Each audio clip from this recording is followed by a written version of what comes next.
Méga point airdrop aujourd'hui. Si vous avez vu l'actu du jour, je vous ai dit que je pouvais pas caler tout ça avec le format d'actualité parce qu'il y avait déjà pas mal de choses à dire. Là, au niveau des airdrops, il y en a une bonne dizaine qui sont sortis et il y a une grosse partie autour de Babylone parce qu'il y a eu l'airdrop de Babylone et de tous les protocoles qui sont autour. Il y a des choses assez différentes à dire en fonction des protocoles. Bref. Énormément d'airdrops qui sont tombés ces derniers jours, même s'il y a beaucoup de choses à dire autour de Babylone. On commence d'abord par un petit rappel, si jamais il y en a qui ont oublié, qui sont passés complètement à côté de ça, il y a eu une saison 2 de l'airdrop d'Egon Layer, ça va bientôt se terminer, alors le token s'est un peu pété la gueule depuis, mais bon, ça ne coûte rien d'aller vérifier ses wallets et de potentiellement réclamer s'il y a quelque chose à réclamer. Les frais sur Ethereum sont pas très chers en ce moment en plus, donc vous avez jusqu'au 14 avril pour aller réclamer cet airdrop saison 2. Vous aurez bien sûr tous les liens dans la description et la plupart des liens seront aussi sur le track. Je dis la plupart des liens parce que ça m'arrive de temps en temps d'oublier de rajouter un airdrop ou quoi que ce soit sur le track. Si vous suivez la chaîne, vous avez l'habitude de voir ce tableur et vous pouvez le retrouver dans la description. Ensuite, on a l'airdrop de Layer 3 et là, je vais interagir un petit peu en direct puisque je vais aller réclamer mon airdrop. On va aller voir en détail comment ça marche, même si bon, c'est pas très compliqué, hein. On a deux manières de réclamer son airdrop sur Layer 3. Avant ça, on peut voir un petit peu ce qu'on a fait sur cette saison 3, l'activité qu'on a eue. Alors je trouve que j'ai eu très peu d'activité sur Layer 3 par rapport à certains qui l'ont farmé comme des porcs. Je pense forcément à Yoon en disant ça.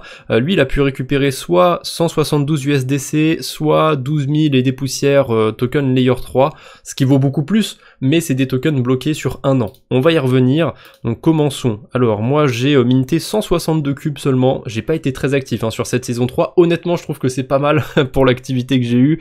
J'ai exploré 20 chaînes a priori, découvert 49 opportunités, tu m'en diras tant. Bon ça on s'en fout, le truc de communauté. Le founder des carabistouilleurs. C'est vrai que je parle plus trop de la carabistouillade en ce moment. On est 49 sur la guilde, on a tant de points, c'est super, blablabla, blablabla. Continue. Mon allocation, j'ai eu 44 USDC. Alors, j'ai eu une allocation à peu près, j'ai eu 4 fois moins que Yoon, mais je pense qu'il a fait 20 fois plus d'activité que moi sur Layer 3 sur la saison 3, donc je sais pas ce qui m'a boosté en quelque sorte, mais je trouve que j'ai eu une bonne allocation, donc je peux pas être déçu de ça. Alors je pourrais choisir aussi de prendre le claim en token Layer 3, mais j'aime pas avoir des tokens bloqués, encore moins pendant un an. Il y a quand même des petits avantages en plus. A priori, on peut accéder à des features, à des options exclusives. On peut avoir des plus gros multiplicateurs a priori. Et on a aussi des crédits qui permettent de minter des cubes gratuitement. Je trouve que ça c'est sympathique. En fait, je trouve que même si c'est pas un énorme airdrop, la distribution est bien faite. Parce que les gens qui sont là juste pour farmer des récompenses, ils peuvent sortir en USDC, hein. Moi, les 3/4 du temps, de toute façon, quand je touche un airdrop, je le vends instantanément contre des USDC, donc c'est limite pratique pour moi de récupérer des USDC. Et ceux qui sont pro Layer 3, qui ont envie de continuer de farmer sur le protocole, ils peuvent récupérer des tokens qui sont bloqués, ça va leur générer des intérêts, ils vont avoir des crédits pour minter des cubes gratos. Non, je trouve que c'est bien fait, honnêtement, je trouve que cette répartition est pas mal. Par contre, je viens de voir un truc.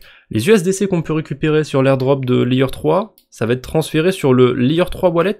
Donc ça veut dire que je vais devoir faire une deuxième transaction pour les récupérer sur mon portefeuille. J'espère qu'il n'y aura pas de blocage ou quoi que ce soit, on va voir. Donc, je gagnerai plus si je prends avec le yield. Non, j'ai pas envie d'avoir des tokens Layer 3. Donne-moi mes USDC. Je dois passer une transaction déjà sur Ethereum. Mais je crois qu'ensuite, depuis le wallet de Layer 3, je pourrais probablement récupérer mes USDC sur Base, ou ça dépend peut-être des liquidités, j'en sais rien, on verra bien. Ou alors j'aurais peut-être dû me connecter manuellement sur Base et pas rester sur Ethereum. Bon, on verra bien. Je vais aller sur mon profil sur Layer 3. Ah oui, c'est vrai qu'ils ont changé, ils ont refait leur interface. Donc le jackpot, ça on s'en fout. Se connecter, Rabi Wallet évidemment. Alors, où est-ce que c'est que ce portefeuille Layer 3? Ils sont où? Upgrade to Layer 3 Wallet Beta. Intéressant. Claim your unique free ID. Ok, si tu veux. Faut que je me trouve un nom, un username. AZK, pas AZL, AZK Crypto. Ok, j'ai pas le droit de mettre d'espace. Bon, c'est pas grave, on fait sans espace. J'ai pas le droit de mettre de majuscules. C'est chiant ça. AZK Crypto, en minuscule. Oh, c'est chiant ça, je dois rajouter un truc d'authentification. Bon, pour l'instant, j'ai pas le choix, je dois rajouter une passkey. Ok, super, bienvenue à votre wallet Layer 3. Laisse-moi récupérer mes USDC. C'est chiant. Ok, il faut que j'ajoute mon wallet maintenant. Wallet EVM. Je vais rester sur le wallet de la chaîne YouTube, évidemment. Il y a pas de raison que j'en mette un autre. Là, sur mon profil, où il y a écrit balance 0$, si je clique dessus, bah en fait, j'ai quand même mes USDC. Il faut juste que je les réclame. J'ai pas de transaction à passer, a priori. Vu que c'est un smart wallet, je suppose, un petit peu comme le truc de Coinbase. Ok, continuons. Donc là, j'ai mes 44 USDC sur mon wallet Layer 3.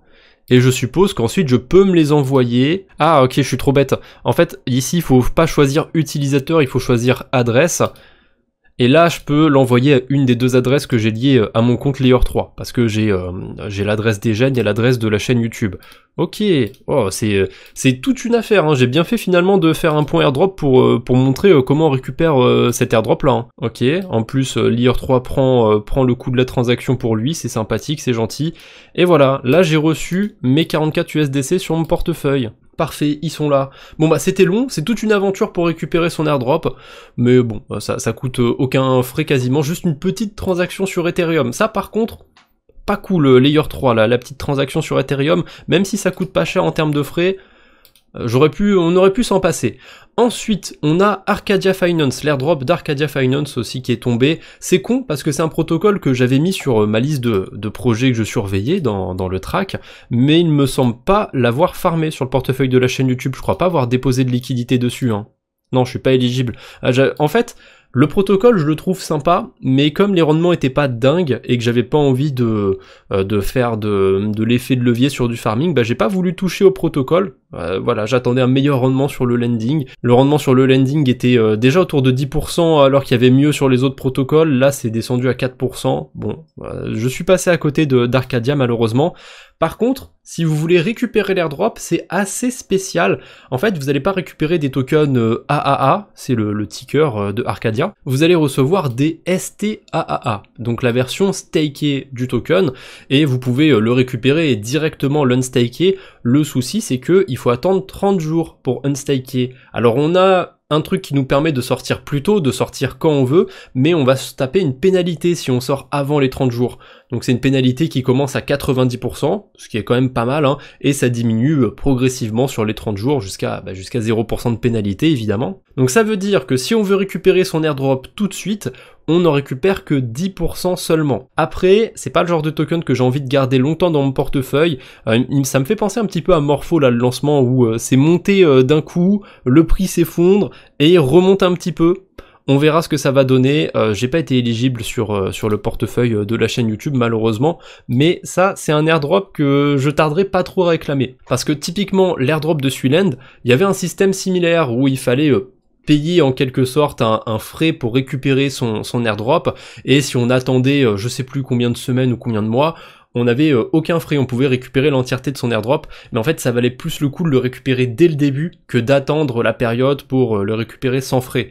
Là, la pénalité c'est quand même 90%, je pense que l'optimal, j'ai pas des dons de divination non plus, mais vu que la pénalité est vraiment sévère, je pense que l'optimal ce sera pas non plus d'attendre les 30 jours, je pense que d'ici une semaine ou 2 semaines, ce sera le moment le plus optimal pour récupérer son airdrop. Après, je peux me gourer. D'ailleurs, ça donne quoi en termes de market cap? Ça donne quand même un projet qui a une FDV de 100 millions de dollars. Certes, c'est pas la market cap, hein, c'est la FDV. C'est en prenant en compte la quantité maximale de tokens. Je sais pas combien sont en circulation. Ça doit pas être énorme. Mais si je vais dans le côté overview, c'est quoi les liquidités qu'il y a sur le protocole? Alors, ça c'est mes fonds à moi, mais je m'en fous de mes fonds à moi. Si je vais sur le côté lending, il y a à peine 5 millions de dollars de déposés. C'est pas dingue non plus. Et du côté des stratégies, est-ce qu'on a plus de TVL ici? Alors, a priori, il y a beaucoup de TVL, mais je crois que c'est la TVL du protocole Aerodrome et pas la TVL qu'il y a sur Arcadia. Ça m'étonnerait qu'il y ait 300 millions. Et d'ailleurs, je me demande s'il n'y a pas un problème pour ces pools de liquidité là. Ça m'étonnerait qu'il y ait 300 millions là-dessus. Je saurais pas trop dire. Je pense pas que ce soit un protocole avec énormément de liquidité. Donc déjà 100 millions de dollars de FDV c'est pas mal, je pense pas que le projet va rester avec une FDV aussi élevée. Donc vous faites ce que vous voulez, si vous êtes éligible, vous pouvez attendre les 30 jours pour votre airdrop, vous pouvez récupérer tout maintenant. Je pense que l'optimal c'est d'attendre quelques jours avant d'unstaker, mais vous faites ce que vous voulez. Enfin pas avant d'unstaker, avant de se prendre la pénalité. Si vous n'unstakez pas tout de suite, il n'y a pas ce délai de 30 jours. Il faut absolument réclamer son airdrop, puis l'unstaker pour pouvoir commencer la période de pénalité. Donc ne tardez pas trop du côté d'Arcadia. Ensuite, on enchaîne avec le gros morceau de cette vidéo, Babylon, l'airdrop de Babylon. Alors pour ceux qui l'ont farmé directement sur la blockchain Bitcoin, qui ont directement été stakés des BTC, a priori vous n'avez pas d'action à faire, ça a été airdroppé directement au portefeuille Babylon que vous avez lié à votre adresse Bitcoin. Donc de ce côté-là, pas de problème.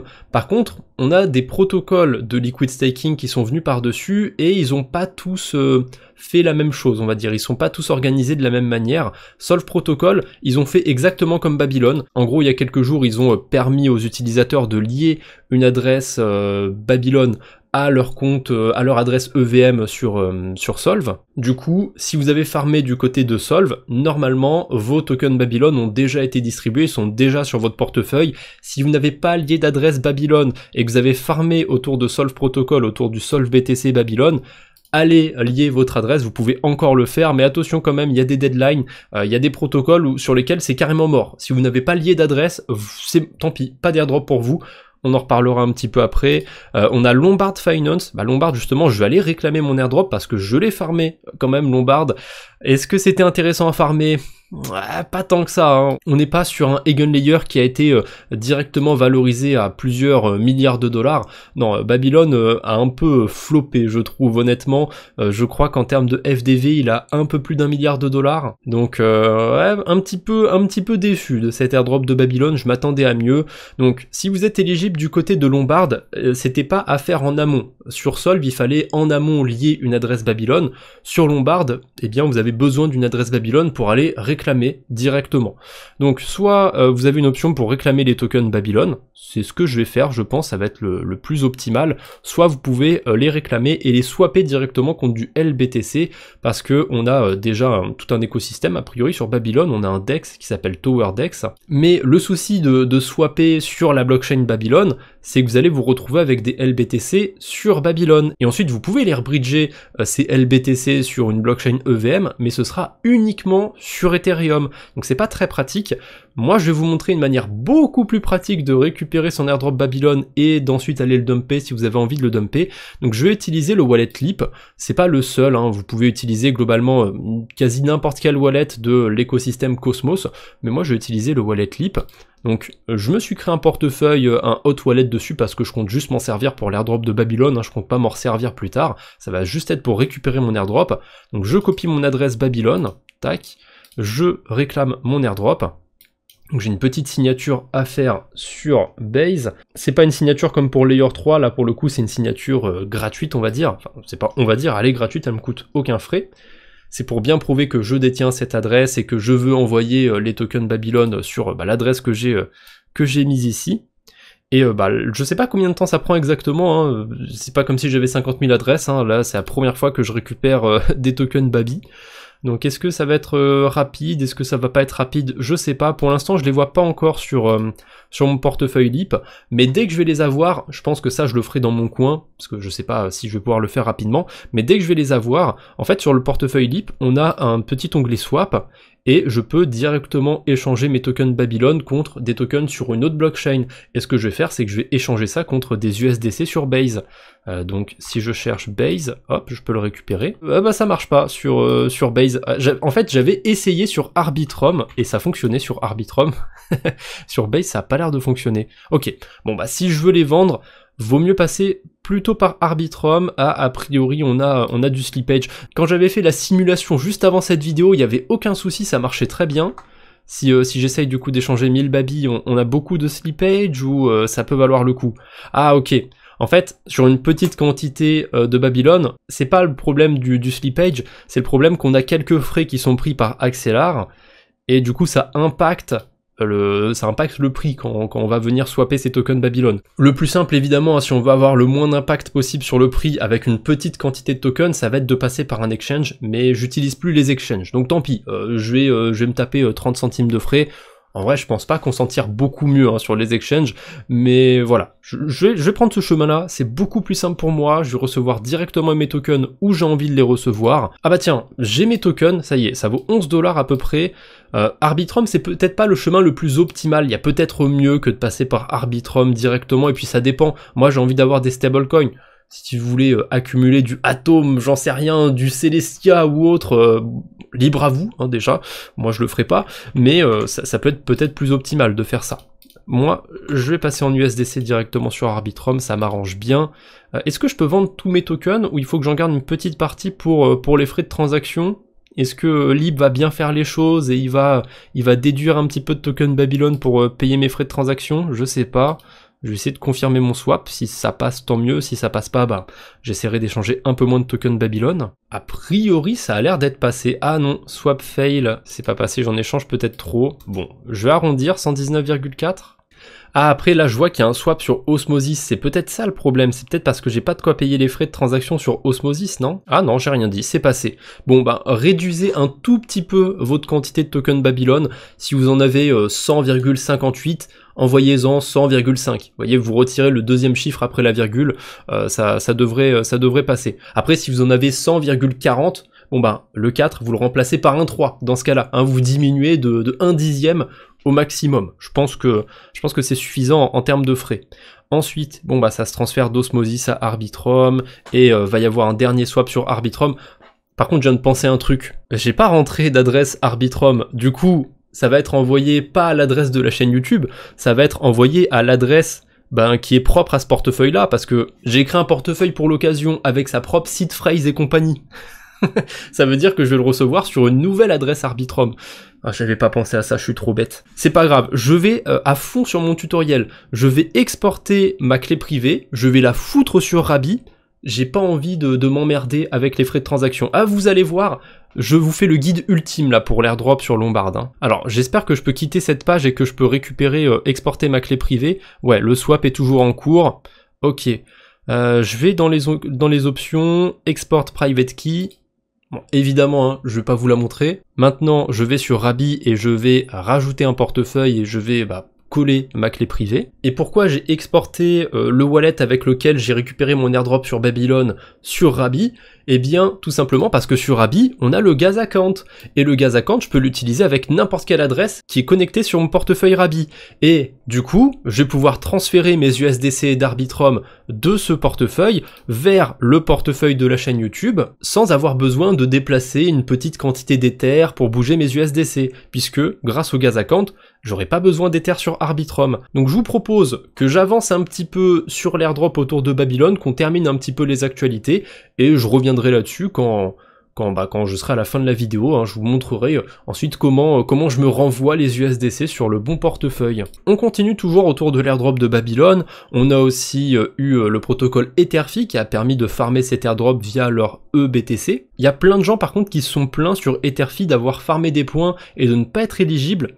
Donc je l'ai pas farmé pour mon coup sur Etherfi, je l'ai farmé sur Lombard, j'ai eu des points, j'ai eu des tokens, tant mieux pour moi, même si j'ai pas eu grand chose. Du côté d'Etherfi, voilà, je sais pas si c'est beaucoup de gens qui se plaignent et au final ça représente pas grand monde ou alors s'il y a vraiment de bonnes raisons de se plaindre.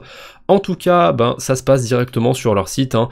C'est un petit peu comme sur Lombard, vous allez sur le site d'Etherfi pour réclamer, vous connectez votre wallet Babylon, hein, comme j'ai fait sur Lombard, et vous pourrez récupérer vos tokens Babylon. Typiquement, si vous avez farmé Lombard et Etherfi, utilisez le même portefeuille LIP ou autre portefeuille sur Cosmos, et si vous voulez vendre vos tokens Babylon, faites-le d'un seul coup, faites-le pas plusieurs fois, c'est un petit peu débile. Ah d'ailleurs, mon swap c'est terminé a priori, donc si je vais sur Rabi, est-ce que là j'ai mes USDC?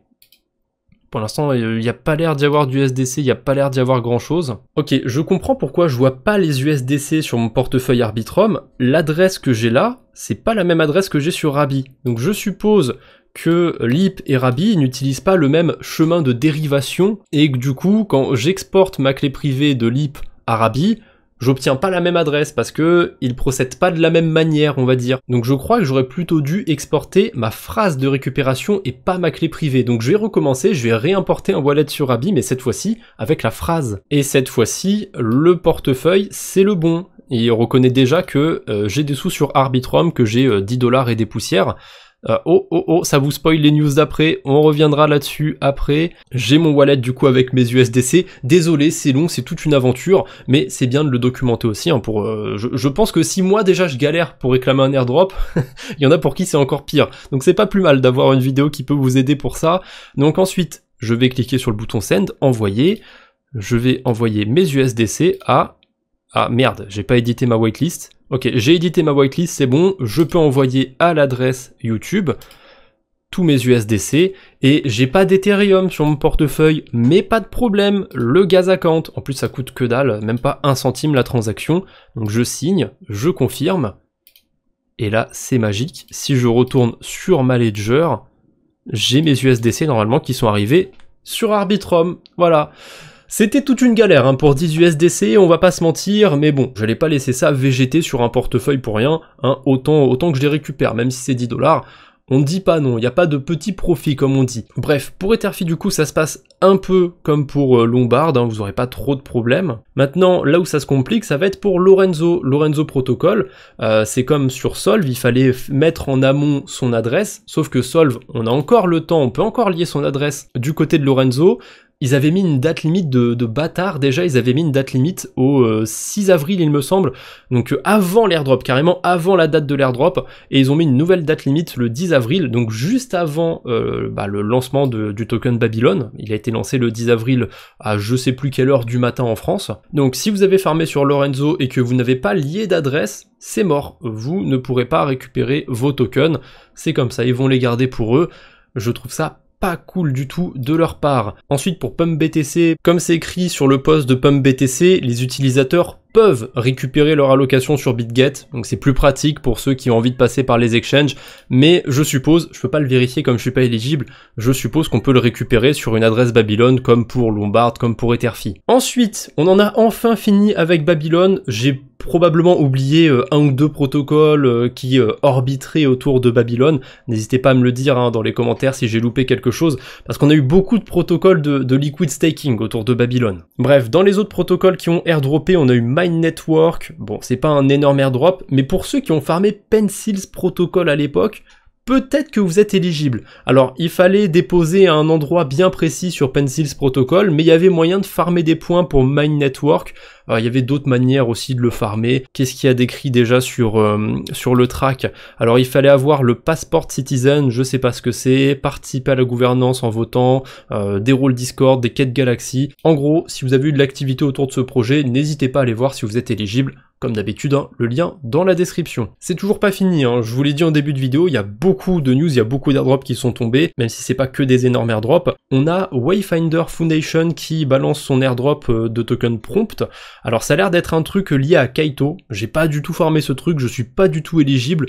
Mais bon, peut-être que ça parle à certains, donc allez voir si vous êtes éligible, je vous mettrai le lien dans la description. Ensuite, on a une petite news sur l'airdrop de Wallet Connect, ça arrive, c'est listé le 15 avril sur Binance, donc je suppose que l'airdrop sera réclamable aussi le 15 avril. Je sais même pas si on a un checker pour l'instant, j'ai pas fait attention s'ils avaient partagé ça Wallet Connect. A priori, il n'y a pas de checker, on peut pas voir si on est éligible, ou alors je suis complètement passé à côté de ça, peut-être qu'ils l'ont partagé il y a plus longtemps, j'en sais rien. Un petit récap de Cryptomage sur l'Ask Me Anything du CEO d'Eclipse. Il y a pas mal d'infos qui sont sorties. Tout d'abord, on a une snapshot cette semaine pour TurboTap. Pour le coup, moi, je vous ramène la news. J'ai pas du tout farmé Eclipse. Il me semble que TurboTap, c'était le clicker à la con de l'écosystème. Donc, il y a une snapshot cette semaine. Le checker disponible peu de temps après la snapshot. Pour TurboTap toujours. Pas d'informations sur les snapshots pour les rôles et les NFT, pareil pour les tokenomics. Le TGE, donc l'arrivée du token, ce sera dans les 4-5 prochaines semaines, donc sur le mois de mai. Il a dit de préférence avec un marché baissier pour lancer au plus bas et permettre de se valoriser plus facilement. Je suis pas convaincu de l'argument, en général en marché baissier on a juste plus de chances de se faire défoncer et de pas réussir à repartir au prochain marché haussier. Ensuite, de nouvelles dApps basées sur le Proof of Work vont débarquer sur Eclipse. Grosso merdo, l'airdrop approche, il y a des trucs qui vont continuer de se build là-bas. Pas non plus des trucs de fou furieux, mais je pense que ça peut en hyper un ou deux, hein, ceux qui farment du côté de chez Eclipse. Ensuite, un post intéressant de la part de Simony sur Sonium.